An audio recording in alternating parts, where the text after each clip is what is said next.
This article is about Telephus, the son of Heracles. The name also refers to the father of Cyparissus. In Greek mythology, Telephus was the son of Heracles and Auge, daughter of King Aleus of Tegea, and the father of Eurypylus. He was intended to be king of Tegea, but instead became the king of Mysia in Asia Minor. He was wounded by the Achaeans when they were coming to sack Troy and bring back Helen to Sparta. Birth: Aleus, king in Tegea and father of Auge, had been told by an oracle that he would be overthrown by his grandson. So, according to varying myths, he forced Auge to become a virginal priestess of Athena, in which condition she was violated by Heracles. Although the infant Telephus was hidden in the temple, his cries revealed his presence, and Aleus ordered the child exposed on Mount Parthenon, the mountain of the Virgin. The child was suckled by a deer through the agency of Heracles, although the Pergamon altar depicts Telephus being suckled by a lion. Alternatively, Aleus put Auge and a baby in a crate that was set adrift on the sea and washed up on the coast of Mysia in Asia Minor. Alternatively, Aleus exposed Telephus and sold Auge into slavery. She was thereby given as a gift to King Telephus. In either case, Telephus was adopted, either by King Heracles or by King Creon.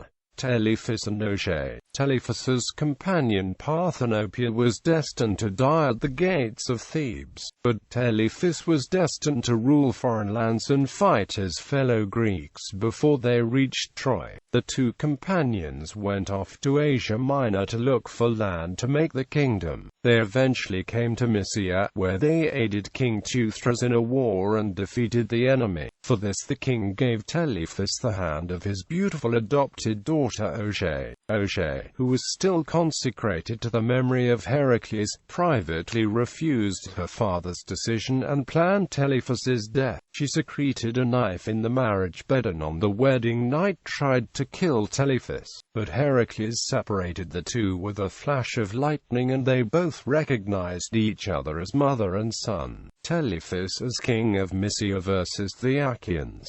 Telephus succeeded Telephus as king of the Mysians. When the Greeks first assembled at Aulis and left for the Trojan War, they accidentally found themselves in Mysia, where they were opposed by some fellow Achaeans. Paris and Helen had stopped in Mysia on the way to Troy, and had asked Telephus to fight off the Achaeans should they come. In another version of the myth, as depicted on the interior frieze of the Pergamon altar, Telephus was married to the Amazon Hera. She brought a force of Amazons to aid in the fighting, but was herself killed in the battle. In the battle, Achilles wounded Telephus, who killed the son of the king of Thebes. This explains why in the Iliad there is no Theban king. Telephus's wound. The wound would not heal, and Telephus consulted the oracle of Delphi about it. The oracle responded in a mysterious way that he the wounded shall heal. Telephus convinced Achilles to heal his wound in return for showing the Achaeans the way to Troy, thus resolving the conflict. According to reports about Euripides' lost play Telephus, he went to Aulis pretending to be a beggar. He asked Clytemnestra, the wife of Agamemnon, what he should do to be healed. She had 3 reasons to help him. She was related to Heracles. Heracles fought a war that made her father king of Sparta, and she was angry at her husband. Some versions say that Telephus promised to marry Clytemnestra in return for her aid. Although he did not marry Clytemnestra, she helped him by telling him to kidnap her only son Orestes, and to threaten to kill Orestes if Achilles would not heal Telephus's wound. When Telephus threatened the young child, Achilles refused, claiming to have no cathartic knowledge. Odysseus, however, reasoned that the spear that had inflicted the wound must be able to heal it. Pieces of the spear were scraped off onto the wound, and Telephus healed. This is an example of sympathetic magic. Afterwards, Telephus guided the Achaeans to Troy. The Achaeans asked Telephus to join them. However, he declined their offer, saying that he was the son-in-law of King Priam through his wife.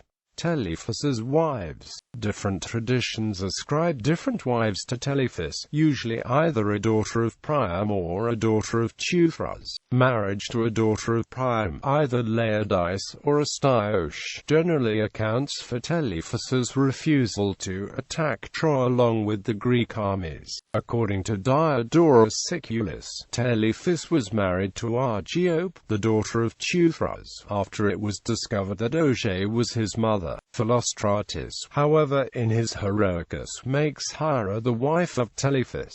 Hera is killed in battle by Nereus. This version is also depicted on the Pergamon altar. Eurypylus. Telephus led his Mysian forces towards Troy in order to help his father-in-law King Priam. Telephus' son Eurypylus was supposed to succeed to the Mysian throne, but Achilles' son Neoptolemus killed Eurypylus at Troy. Telephus in the arts. Telephus features in Sophocles' The Assembly of the Achaeans and Euripides' Telephus. The character Dicaeopolis in Aristophanes' play The Achonians takes on the role of Telephus for comic and metatheatrical effect. The story of Telephus turning back the Greeks at Mysia is told in the poem of Archilochus found in modern times in the Oxyrhynchus papyri.